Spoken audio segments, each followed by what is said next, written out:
The car weaves through the streets of Lincoln City. I stare at Sylus, who's casually driving, as all sorts of ideas flash through my mind. Sylus, why did you insist I get in the car? You're not bringing me to Tula Island, are you? You have good sources. The people at the Hunters Association were talking about it. After all, Honeykinus' leader is an important person of interest. Sylus glances at me. Aren't I classified as top secret in your association's files? You must have put in a lot of work to access those. Guilty, I can't help but look down. I just happened to be nearby when I heard about it. Really? Then I guess I just happened to be passing by and felt like being your driver for the day.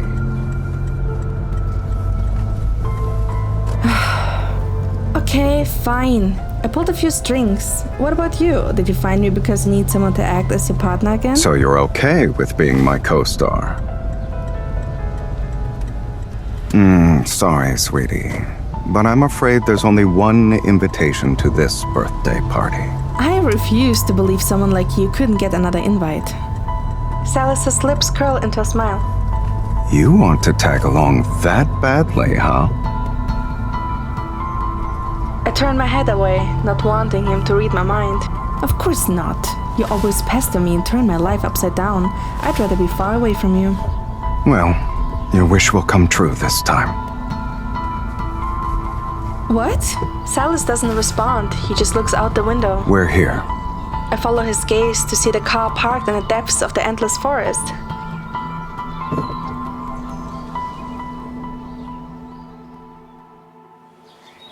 Sylus takes me to a villa. Its exterior is elegant and tranquil, but my eyes widen the minute he opens the door. There's no furniture inside.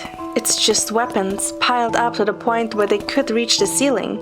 It's basically a weapon museum. Don't you already have an armory in the N109 zone? One isn't enough. Also, the weapons in the N109 zone are new. The ones here are antiques.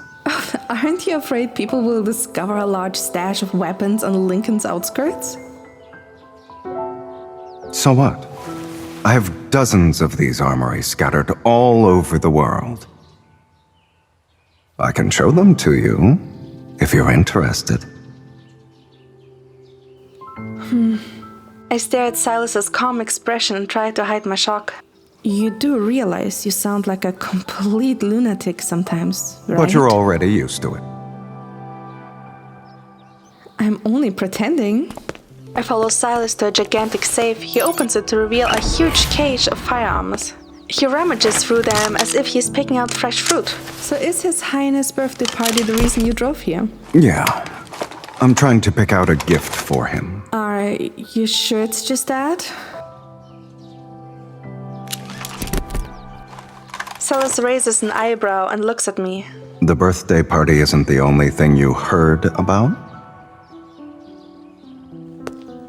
On the dark web, people say His Highness acquired many arms manufacturers. He's your business rival. I'm shocked you'd surf the dark web for such trivial matters. But it's not trivial. Sylus takes out a gun and weighs it in his hand. Why wouldn't I know something that's already on the dark web? Then how come you still plan to attend? The shipping route near Tula Island is very important to me. Sylus heads deeper into the villa, bends down and takes out an empty magazine and box of bullets from a wooden crate. Anxious, I walk toward him. You should at least bring a couple of people with you, just in case. Sylus turns around and regards me with a faint smile. But then no one would pester you anymore, right?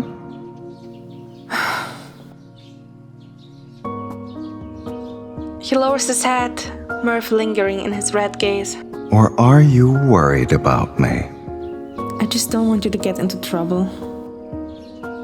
Sylus chuckles. He sits down next to the crate and starts loading bullets into the magazine. Why don't we make a bet?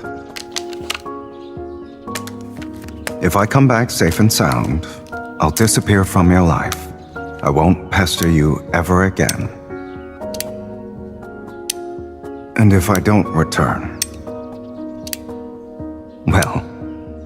No one will pester you again either way. How does that sound? Sylus finishes loading the last bullet and looks up at me. You brought me all the way to this villa just to tell me that? This could be our last conversation, Miss Hunter. As he closes the magazine with a click, my heart flutters. For some reason, I lower my eyes and avoid his gaze. If you have to attend, at least bring a stronger weapon. Sylus chuckles softly, then suddenly approaches me. Something brushes against my waist. When I look at him again, I see he's carefully examining my gun. Not bad. Sylus loads my gun's magazine. I'll be using this to give him an unforgettable present.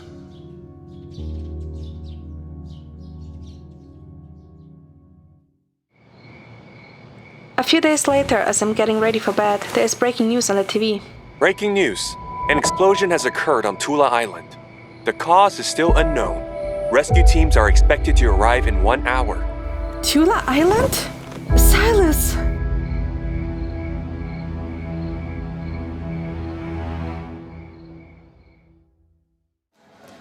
After that broadcast, I tried to contact Sylus through various means, but to no avail. What's wrong? You've been out of it these past 2 days. If someone who's always pestered you and turned your life upside down disappeared, would you be happy? Of course. Unless what? Unless I actually don't mind him pestering me. Wouldn't I just be upset if he suddenly disappeared?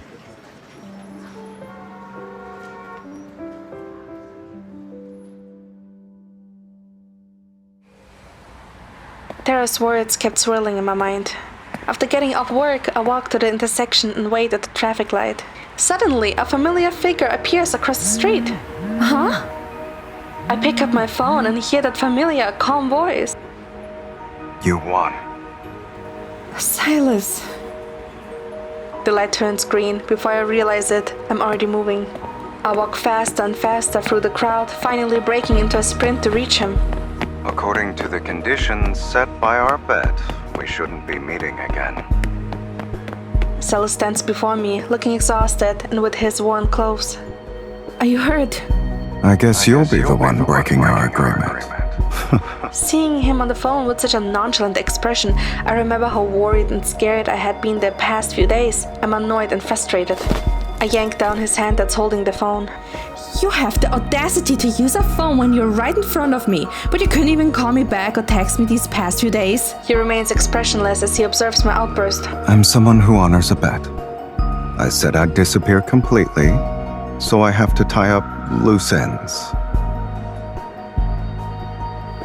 That bet was a joke! I never even agreed to it! Sylus's gaze suddenly becomes more serious. A joke? I'll take your word for it. You're not allowed to make those kind of bets again in the future. And you're not allowed to disappear again either. I trail off as I lower my gaze. Suddenly, a deep chuckle resounds in my ears.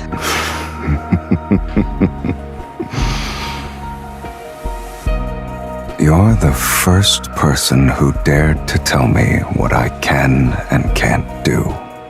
Sylus takes out a gun from his coat pocket. Your gun was very helpful. So, as a return gift, I accept your terms. Sylus straps the gun to my waist, his right hand then glides up my back. He pulls me into his embrace. You're the one who ran into me this time. I don't think it counts as me pestering you, right?